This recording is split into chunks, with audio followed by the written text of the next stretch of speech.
Ramanuj classes में आपका हार्दिक अभिनंदन है। हम लोग संधि के अपवाद पढ़ रहे थे जिसमें स्वर संधि के अपवाद थे।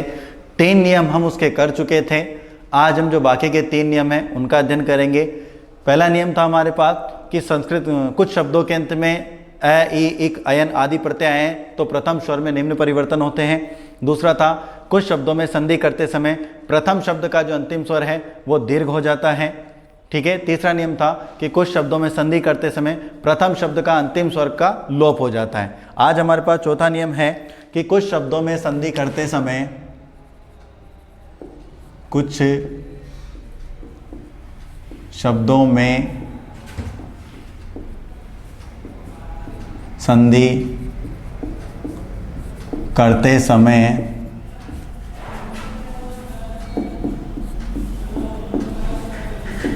गुण संधि के स्थान पर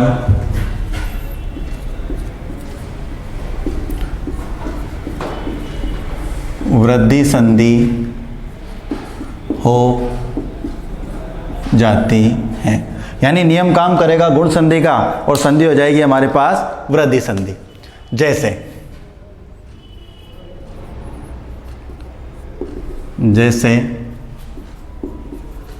अक्ष प्लस उहिनी, प्र प्लस ऊह, स्व प्लस इरिणी। अक्ष प्लस स्व, प्र प्लस स्व, स्व प्लस इरिणी, प्र प्लस ऊढ़। ये 4 शब्द हैं। इनके अंदर नियम काम कर रहा है हमारे पास गुण संधि का। कि गुण संधि का नियम होता है कि अ या आ के बाद में उ या उ हो तो दोनों के स्थान पे क्या हो जाता है? ओ हो जाता है। अ या आ के बाद में उ या उ हो तो दोनों के स्थान पे ओ। अ या आ के बाद में ई या ई हो तो दोनों के स्थान पे आई हो जाता है। इसी प्रकार चौथा उदाहरण है। नियम काम कर रहा है गुण संधि का, लेकिन यहाँ पे क्या बन जाएंगे? ये वृद्धि संधि। अक्षो हिणी ये न है जो व्यंजन संधि के अकॉर्डिंग इसमें बदल जाएगा, अण में बदल जाएगा।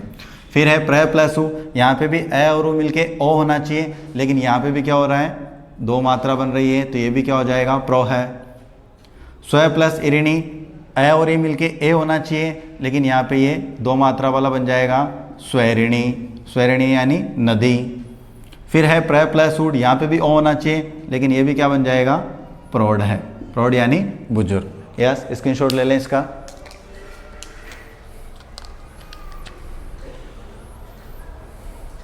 नियम नंबर 4 देखा था हमने कि गुण संधि के स्थान पर क्या हो जाती है? वृद्धि हो जाती है। अब 5वां नियम जस्ट इसका विपरीत है कि कुछ शब्दों में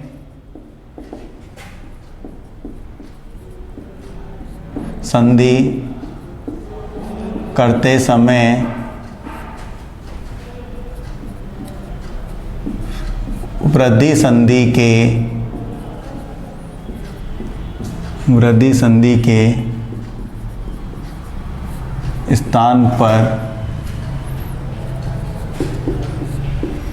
गुण संधि हो जाती है। पहले नियम के जस्ट विपरीत है कि कुछ शब्दों में संधि करते समय वृद्धि के स्थान पर क्या हो जाएगी? गुण। जबकि पहले जो नियम था गुण के स्थान पर क्या हो गई थी? वृद्धि हो गई थी। जैसे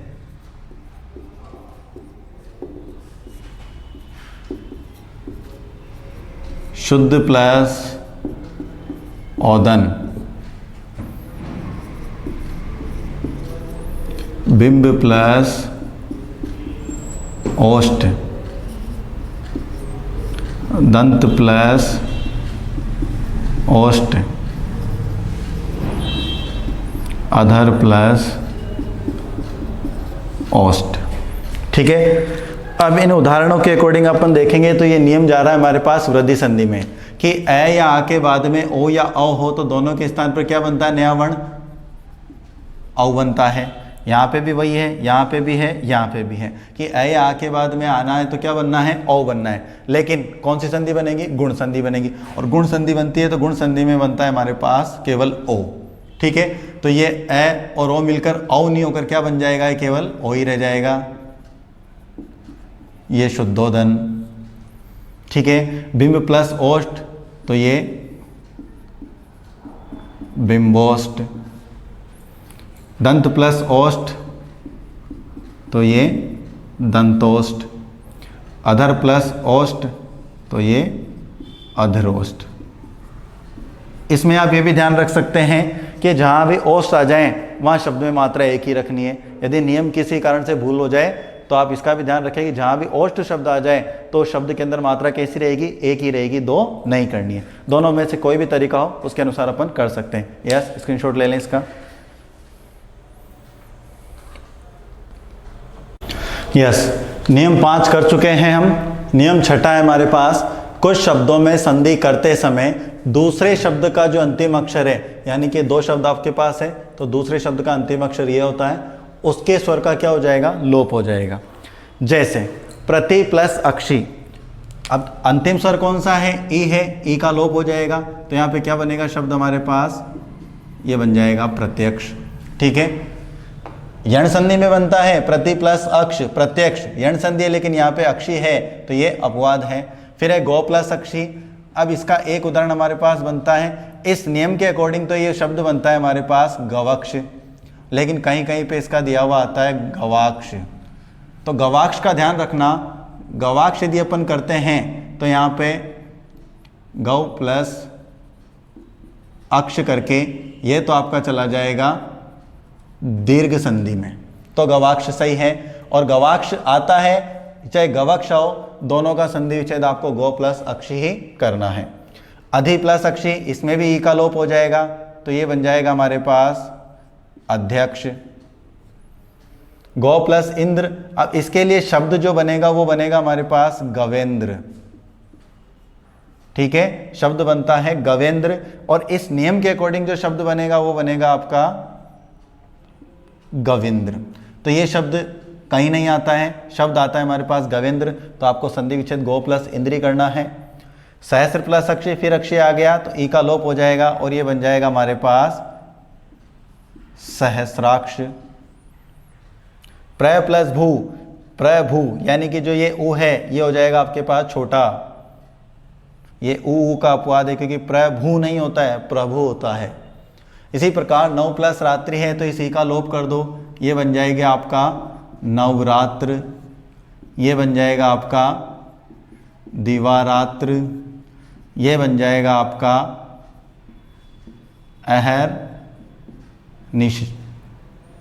यानी इस अंतिम स्वर का तो लोप हो ही जाएगा, लेकिन यहाँ पे नए के स्थान पे क्या हो जाएगा, र हो जाएगा। इसमें भी रो का लोप कर दो और ये बन जाएगा, इस नए के स्थान पे यहाँ हो जाएगा ओ और ये शब्द बन जाएगा आपका अहोरात्र। इस प्रकार से ये 6 जो नियम हैं स्वर संधि के अपवाद के हमारे खत्म हैं। लास्ट नियम में इतना सा ध्यान रखना कि जहाँ पे भी अक्षय आ जाए तो आप इसको क्या कर दो, अक्ष ही रखना है। जहाँ पे भी अक्षय आ जाए आप इसको अक्ष कर दो शब्द बनाते समय। इसी प्रकार जहाँ पे भी रात्रि आ जाए और आप शब्द बना रहे हो तो उस रात्रि की जगह रात्र कर दो। अहन प्लस रात्रि, तो अहन रात्रि नहीं होता है, अहोरात्र होता है। इस नए के स्थान पर तो यहाँ ओ जाएगा, ये विसर्ग संधि में भी आएगा आपके पास, वहाँ भी देखेंगे हम। इस प्रकार ये 6 नियम थे स्वर संधि के अपवाद के जो हमारे कंप्लीट होते हैं। इस प्रकार से हमारी स्वर संधि कंप्लीट हो चुकी है। आगे हम पढ़ेंगे व्यंजन संधि। रामानुज क्लासेज में आपका हार्दिक अभिनंदन है। चैनल को आप सब्सक्राइब और लाइक जरूर करें। धन्यवाद।